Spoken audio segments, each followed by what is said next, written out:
Hi, ladies and gentlemen. The reason why I called this press conference with major newspapers and media outlets of the world is to talk about the possibility of me becoming president of the United States. You have to excuse me, I'm sucking on some sugar-free candy. Not that I'm complaining about Obama, even though he approved spending billions of dollars on banks and giving money to automobile manufacturers that he should have known probably wouldn't have made it anyway, and it's like throwing money down a sewer. And I don't want to go into any other things he did wrong, because basically he does some good things, and I like the man. He's a good man. So I'm not running against him because he's a bad guy or a bad president. Necessarily, he might turn out to be a great president. Nobody's perfect. But at least with me, you know that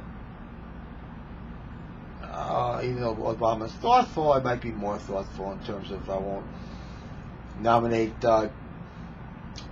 Caroline Kennedy to be ambassador to Rome. I won't pick guy, knowing that his stand on abortion would disqualify her as far as the Italians are concerned. And I probably would not nominate people who have done criminal things with their taxes. So, it's like a chain with a weak link. Obama's got a no pun intended. He's got a very strong chain, but there are some weak links, and I'm sort of pulling your chain here too. Anyway, I was asked a question about what I would do if I was president, so you get an idea whether you should vote for me or what issues I think that are really important. Okay. Yeah, the question over there. Yeah, the lady over there with the funny hat. Yeah. Right. Why do I think that so many politicians end up doing dishonest things and do things that are not in the benefit of the people? You have to understand that a very high percentage of national politicians, we'll talk about the national level now, are lawyers. Lawyers. People make jokes about lawyers in terms of how they take to people and aren't interested in the welfare of people. So why are lawyers in office? Why do we vote for lawyers? They got a stronghold on things. In order to make it to office in this country, you've got to have a lot of money, and you got to be a lawyer. And that's like a good old boy fraternity. And everybody knows that isn't what they want, and that isn't really true freedom, but that's the way it is. And any kind of change to that will be fought against by lawyers. Go figure. What we should have, and what I would fight to have if I were president, is no campaigning whatsoever. Everybody who wants to run would have to have a standard statement, maybe get some signatures, but get a standard statement after that. And if you want to see the standard statement, you can see it on the internet and read about what the viewpoint and policies are. There may be several debates,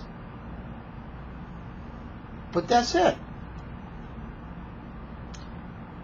We wouldn't spend millions of dollars on campaigning and raise money and have,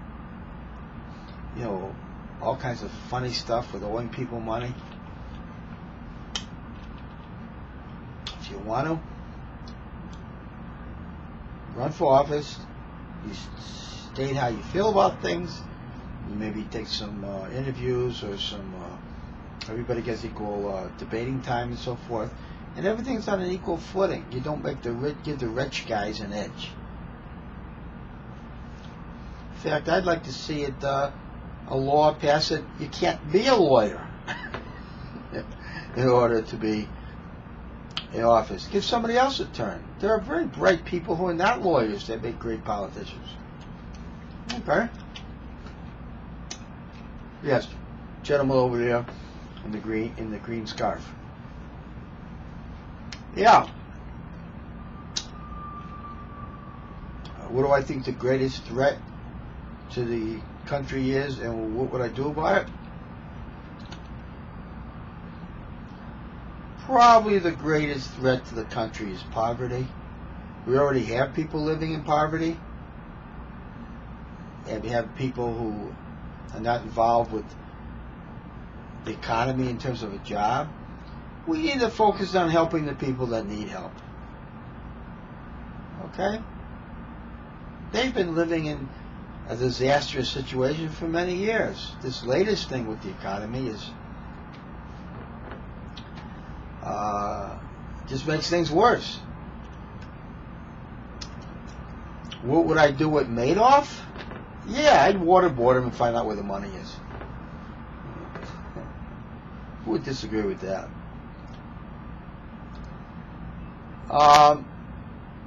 What do I do about immigration? Personally, I like Filipinos, and we give them a hard time.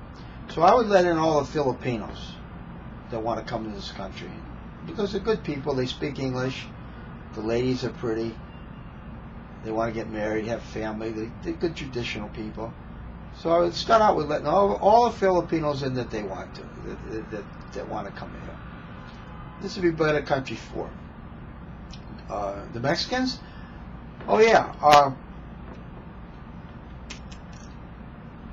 I would try letting them in too. But there's so many of them that I put a quota on them, and every year you let in so many and also help out the economy of Mexico, so they won't want to be coming here, so they'll be able to get jobs where they are. Yes. What do I do about nuclear weapons around the world? Well, the only nuclear weapons I'm worried about are the ones in Pakistan, because Al Qaeda could get a hold of them. But in terms of Iran or North Korea, leave them alone. We got nuclear weapons. If we want to prevent them from getting the materials, we can work on that. But we don't really have a right to tell people whether they should have nuclear weapons or not when we have them. In terms of dealing with Pakistan, I would work closely with the Pakistani government to make sure that those weapons are secure and will continue to be secure.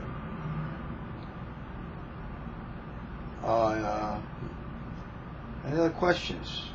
Well, I'm running out of time here, so maybe we'll have a part 2. But thank you very much.